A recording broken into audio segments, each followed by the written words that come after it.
Look at those interceptors, perfectly in sync. What's up, everyone? Open World Games here, and we're talking about all things in-game today. We're going to be talking about the world's first legendary drop. Check this out, discovered at a recent Tokyo event. And then also some brand new details about what's going to be happening after level 30. This comes from a new interview. And then what about item trading? Could we be seeing that in the future for Anthem? And then world events, reactions about no PvP, and Javelin Ultimates. Could we be seeing different variants for the Javelin's Ultimates? That's a really good question. So let's dive straight into this, shall we? So yeah, this is awesome. This was at a recent event in Tokyo.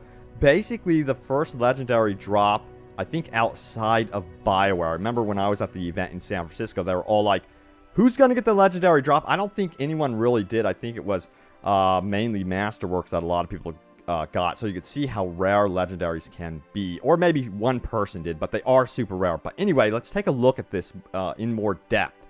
So this is called the Mark of Wrath, and it says it's a legendary storm component and increases gear damage by a whopping 50% and lowers gear recharge rate by negative 20%. Now, while your ability in your E category recharges, the Q ability damage increases by 50% for 5 seconds.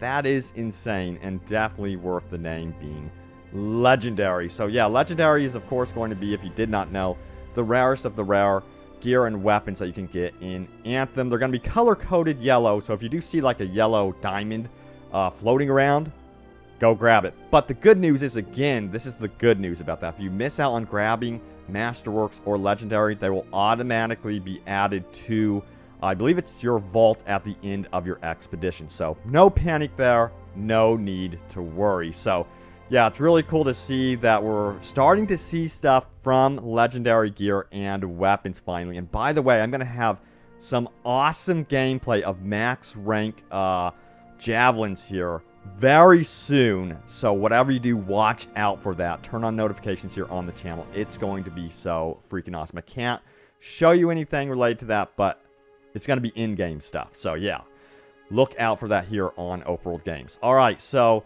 let's go ahead and talk more about the in-game and, you know, level 30 and beyond. So this comes from an interview from MMO Games. This was the question. So it says, bosses in Anthem don't have a set loot table. When it comes to in-game player progression, particularly in gearing up your Javelin, is there a method for players to target specific pieces of equipment they are looking for? Such a good question, and this is the answer from Bioware. So yes, in Anthem, specifically for the in-game, we want to give players the ability to craft their own weapons and gear. The way that we do that is you have challenges, which will give you the blueprints for those masterwork items. Now, you could craft those masterwork items, and in order to craft them, you're going to have to collect those resources through missions or free play, which will give you more resources.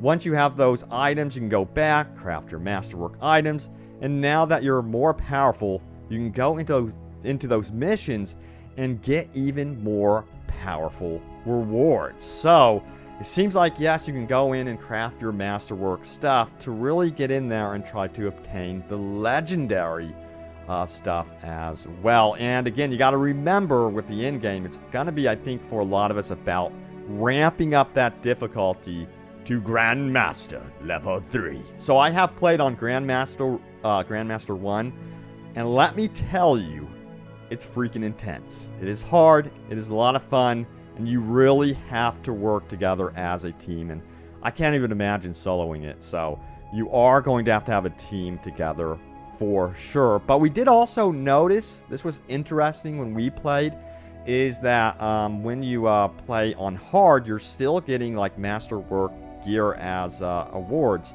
So that's also noteworthy as well. But again, you're going to want to ramp up the difficulty for sure if you're going to want to expect more legendary stuff to be appearing. But it sounds like in the end game, it's going to be all about prepping yourself and preparing for the big battles, the big difficulties.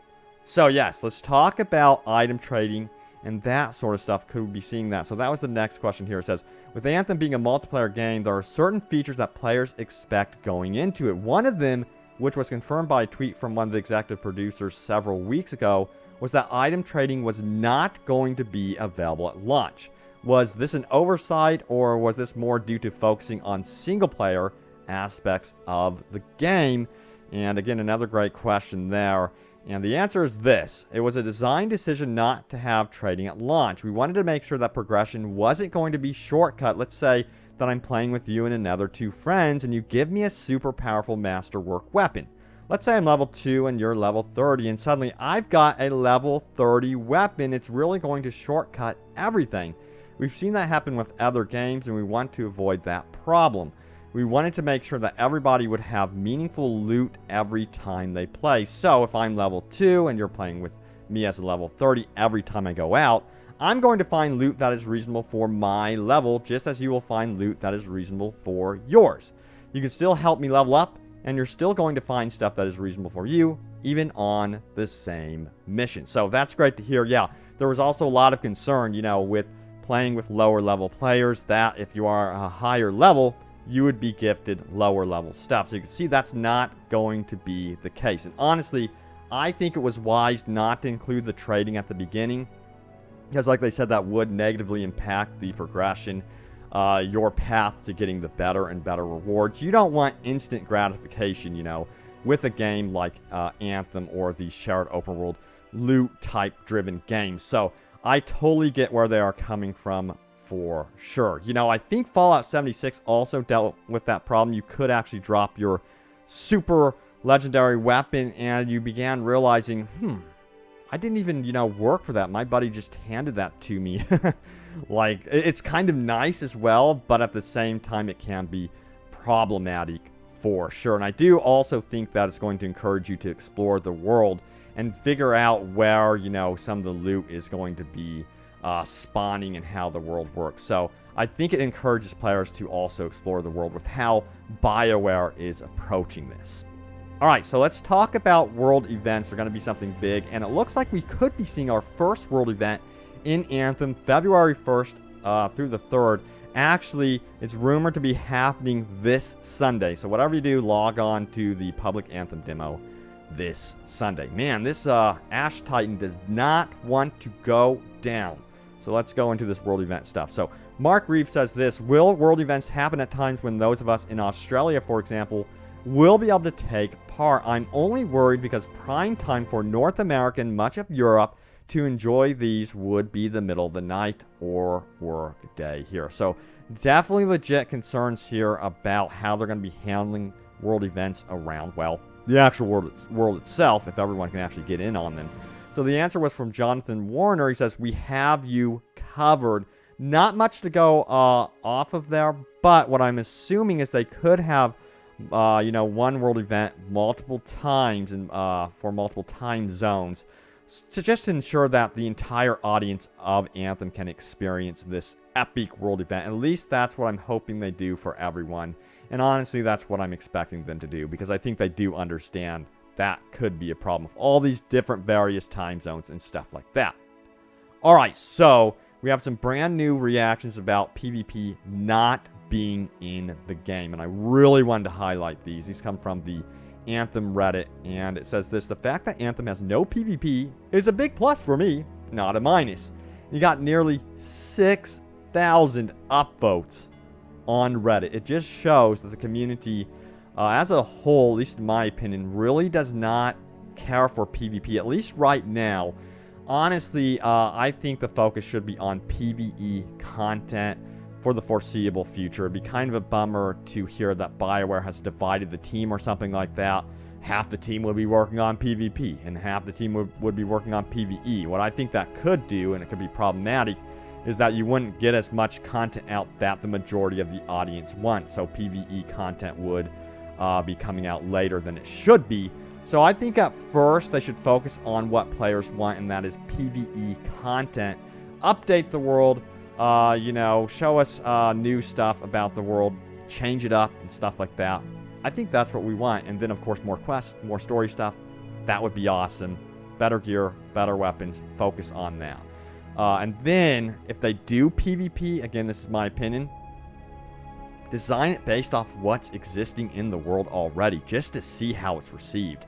I don't think they should put, like, an enormous amount of work into, like, oh god, we gotta design completely 100% unique maps. I think they should test it first. At least that's my opinion. Let me know what you guys think in the comments below, for sure. But yeah, there's another post out there that says, Dear Bioware, please do not ever add PvP to the game. So a lot of people just want it to be PvE, for now at least. But yes, as you can see, it could be problematic in terms of having to find, you know, the people to work on PvP and taking away from the existing PvE stuff.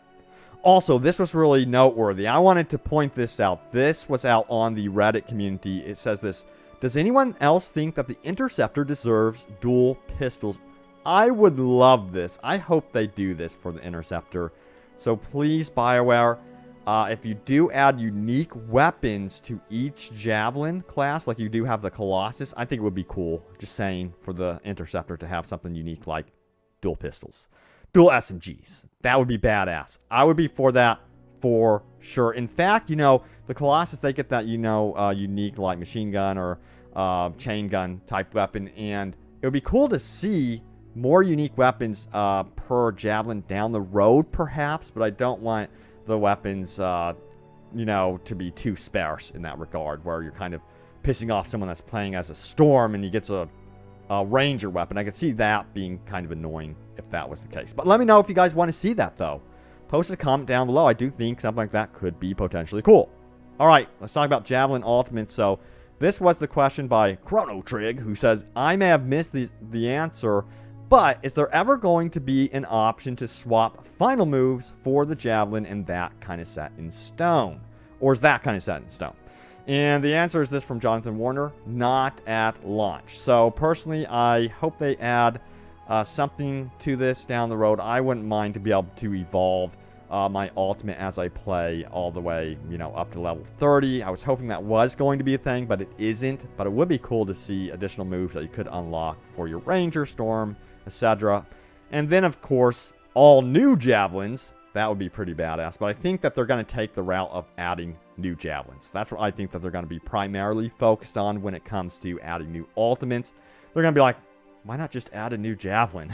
So I think they're going to take the approach that Rainbow Six did with Operators and just keep adding new Javelins, which, hey, I'm not going to be complaining about. That would be cool if you had like a whole roster of like 20 Javelins to choose from. But yeah, there it is, guys. Thank you so much for watching. Stay tuned here to Open World Games for more Anthem and Open World Gaming goodness. Hope you guys enjoyed the video, and I will see you guys next time. Take care.